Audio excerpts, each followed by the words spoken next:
My son's 11th birthday got completely ruined. When my nephew snatched his gift, no one helped him, my parents laughed, and I had to take matters into my own hands.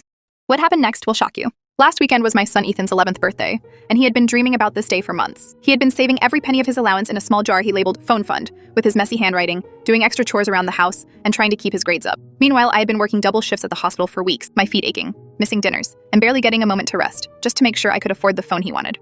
When I finally got it, I wrapped it carefully in green paper, his favorite color, and tied a small bow on top. The party was at my parents' house because they have a huge backyard perfect for kids to run around. My sister Olivia came with her son Logan, who is 10 years old. Logan has never been told no in his life and is the type of kid who takes what he wants, thinking it's adorable. My parents and Olivia always laugh it off. When it was time to open presents, Ethan's eyes immediately locked onto the green box. He picked it up gently, savoring every second, excitement shining on his face. But before he could even remove the wrapping properly, Logan reached across, grabbed the box, and held it up proudly. "Mine now!" he shouted with a grin. The whole table burst into laughter. Everyone except Ethan. Ethan's face crumbled, his lips trembled, and tears started forming in his eyes. He looked at me, his hope and excitement completely shattered. My heart broke. I stood up and said firmly, "Give it back." Olivia waved her hand dismissively. "He's just joking," she said. Then my dad walked over from the grill. "Don't make a scene. It's just a phone," he added casually. "Just a phone?" All those late nights, all that effort, all the money, dismissed in a single sentence. I knelt beside Ethan and hugged him tightly. "I'll fix this," I whispered.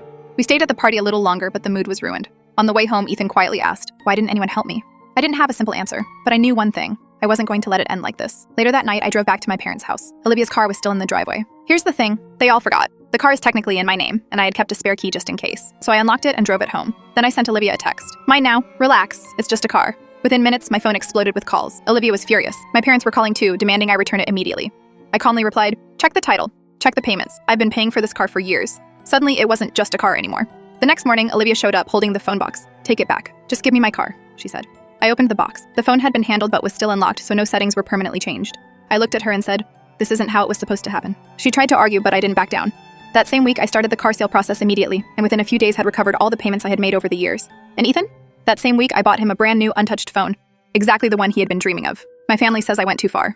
But last night, Ethan hugged me tightly and whispered, "Thanks for standing up for me." And honestly, that's all that matters.